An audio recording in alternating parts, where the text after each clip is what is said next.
কথায় আছে বাঙালি নাকি সস্তায় আলকাতরা পেলেও সেটাও নাকি গায়ে মেখে নেয়। And as I'm Bangali too, so I'm also belongs to them. You guys may thinking that why did I say that type of silly talk? Then let me clear first. আমি জাস্ট ওই viral ব্যান্ডটা ওই আগের বার কিনতে পারি নাই দেখে এইবার 30 kilo রাস্তা পাড়ি দিয়ে যাচ্ছি বাণিজ্য মেলায় জাস্ট বিকজ অফ ওইটা কিনতে।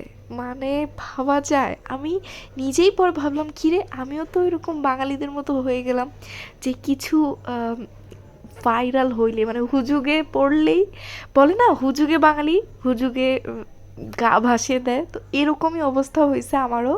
তো এর আগের বার বেসিক্যালি আব্বু আম্মুর সাথে বাণিজ্য মেলা আসছিলাম, তো সব কিছু কেনা হলেও এই স্টলটাতে লাস্টে গেছি। অ্যান্ড লাস্টলি ততক্ষণে গ্যাঞ্জাম এমন মারামারি লাগছে ওইখানে যে দোকানদার দোকানটা অফ করে চলে গেছে। আর উনি যেহেতু ফরেনার, উনি এটা টলারেট করবে না, এটাই স্বাভাবিক। আর আমরা বাঙালিরা তো অনেক উত্তেজিত, একটু কিছু থেকে কিছু হইতে না হইতে গায়ে হাত তোলা শুরু করে দেয়। তো এই কারণে দোকানটা অফ হয়ে যায়। এনিওয়ে সেই দিন হচ্ছে বাণিজ্য মেলায় যেতে যেতে একদমই সন্ধ্যা হয়ে যায়। আর আমরা লাস্টে হচ্ছে বাইকটা পার্ক করে চলে যাচ্ছিলাম হচ্ছে বাণিজ্য মেলার মেইন এন্ট্রেন্সে। আর ওই দিন হচ্ছে পার্কিং জোনে এত এত পার্কে মানে এত এত গাড়ি ছিল, গাড়ি যেমন তেমন বাইক অনেক অনেক ছিল। তো আমরা কিভাবে খুঁজে পাবো এই ভেবে হচ্ছে ওইখানকার ছবি বা ভিডিও ক্লিপ নিয়ে নিয়েছিলাম। এনিওয়ে এইবার বাণিজ্য মেলায় ঢুকতে না ঢুকতেই সাকিব আমাকে চাপ দিচ্ছিল যে এখনই তুমি ওই ব্যান্ডটা কিনবা, না হলে কখন আবার বন্ধ হয়ে যায়, তখনও তুমি আমাকে পরে নিয়ে আসাবা এত দূরে। যাই হোক বেচারা জামাইটাও বিরক্ত হয়ে গেছে আমার উপরে, আমি ওকে অনেক জোর করে নিয়ে আসছি এখানে। এনিওয়ে দেন চলে আসলাম সেই ভাইরাল এই ব্যান্ডের দোকানের সামনে। আর হেয়ার ব্যান্ডগুলো সত্যি এত সুন্দর আর এত ক্লাসি, আর আমারই তেমন কিছু না, তারপরেও অনেক সুন্দর। মানে এইটার থেকে যাও অ্যারোমেটিক স্মেল আসে, এটা দোকানের সামনে গেলেই বোঝা যায়। আর চায়নার প্রোডাক্ট বলে আরও অনেক অনেক হিউজ ভিড়, তার উপর আবার ভাইরাল হয়েছে। এনিওয়ে এখন হচ্ছে যতটা ভাইরাল হওয়ার পর অ্যামাউন্টটা ওর কোয়ান্টিটিটা একটু কমায় দিছে। আগে যেখানে আরেকটু লার্জ সাইজের ব্যাগে পুরো ভরা দিত, কিন্তু এখন হচ্ছে ব্যাগের সাইজটা একটু ছোট করছে। বাট ওই ব্যাগেরও মানে কি বলবো লেভেল আপ করে নাই, একটু নিচে পর্যন্ত দিয়ে রেখে দিছে। মানে 150টার মতো ব্যান্ড দিয়ে দিছে 100 টাকায়। যাই হোক 100 টাকা অনুযায়ী অর্থিত যদিও। এই গুজরাটি শপের এই ঝিনুকের ব্যাগগুলো আমার খুবই বেশি ভালো লাগে, বাট এগুলোর এত হিউজ প্রাইস, মানে একটু বেশি এক্সপেন্সিভ। মানে আমার কাছে কোয়ালিটি অনুযায়ী এত বেশি অর্থিত মনে হয় না এই প্রোডাক্টগুলো, সো দ্যাট কিনি নাই আর। এনিওয়ে দেন আবার চলে গিয়েছিলাম সেই টার্কিশ শপটাতে। মানে আমার ইচ্ছা ছিল হচ্ছে আয়তাল কুরসির কি বলে এটাকে ম্যাগনেট প্লেটটা নেওয়ার জন্য, বাট ওইখানে ওই দিন শেষ হয়ে গিয়েছিল।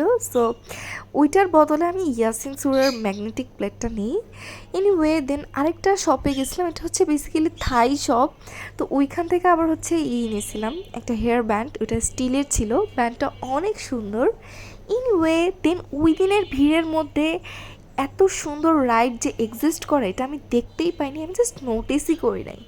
তো ওই দিন যেহেতু একটু রাশ কম ছিল, তো ঘুরে বা মেলা ঘুরে দেখতে বা এই জায়গা থেকে ওই জায়গায় এক্সপ্লোর করতে কোয়াইট ইজি লাগতেছিলো, অ্যান্ড অলসো অনেক বেশি কমফোর্টেবল লাগতেছিলো। এনিওয়ে দেন এই তো টুকটাক ফার্নিচারের দোকানে একটু ঢুঁ মেরে দেখলাম।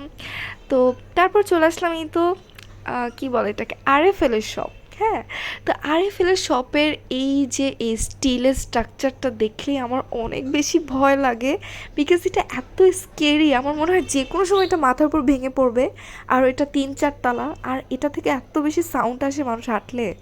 এনিওয়ে দেন হচ্ছে মেলার এই পার্টটাতে এসে একটা ছোট্ট কিউট বেবি ওর হচ্ছে বাবল গান দিয়ে সবাইকে বাবল স্প্রেড করতেছিল, আমাকেও অনেকক্ষণ দিছে, যদিও এটা ভিডিও করা হয় নাই। তো ওকে এত কিউট লাগছে, আর বাচ্চাটা অনেক বেশি দুষ্ট, সবাইকে এরকম বাবলস গান করতেছে, বাবলস শ্যুট করতেছে বেসিক্যালি। এনিওয়ে দেন হচ্ছে আরেক পাশে এসে আমরা হচ্ছে একটা আলু কাটার পাই। আলু কাটারটা খুবই বেশি ইউনিক, মানে এই আলু কাটারটা থাকলে আপনাদের আর চিপস কিনে খাওয়া লাগবে না, মানে বাসায় আলু কাটবেন, মানে সেম সাইজ একদম অ্যাকুরেট সাইজের আলু একদম কাট করবে। আর সাকিব যেহেতু একটা জিনিস কিনলে অনেক বুঝে শুনে কিনে, মানে ও আজাইরা খরচ করতে তেমন একটা পছন্দ করে না, সো ও নিজে টেস্ট করে দেখতেছিল আদৌ এটা ওয়ার্ক করে নাকি না। দেন এই তো কেনাকাটা শেষ করে চলে যাচ্ছিলাম বাসার উদ্দেশ্যে। আর আমি এত বেশি আজাইরা শপিং এখন আর করি না। আমি এখন অনেক বুঝে শুনে আমি নিজেও এখন মিতব্যয়ী হয়ে গিয়েছি। যাই হোক, দেন একটু ঠান্ডা নাই আবার হঠাৎ করে একটু ঠান্ডাও পড়ে গেছিলো। দেন হচ্ছে আমি ভাবতেছিলাম আহারে আমি তো সোয়েটার পরে আসিনি, আজকে আমার কি হবে, আমি কেমনে যাব, আমি জ্যাকেটও পরি নাই। তো এটা ভেবে ভেবে আর কি একটা বার্গারের দোকানের সামনে চলে আসলাম। দেন বার্গার খেলাম আর সাকিবের বকাও খেলাম। সাকিব সবসময় আমাকে বলে যে কেন যে এইসব হাবিজাবি খাও, এগুলো আনহাইজেনিক ফুড, বাট আমি তো এগুলো ছাড়া থাকতে পারি না। এনিওয়ে দেন হচ্ছে বাইকের কাছে আসি অ্যান্ড বাইক পার্ক করা ছিল, আর শিশিরে পুরা বাইক একদম ভিজে গেছিলো। দেন ভিজা সিট পেয়ে আমি আবার একটু আঁকিবুকি করলাম ছোটোবেলার মতো কাহিনী। এই হলো অবস্থা।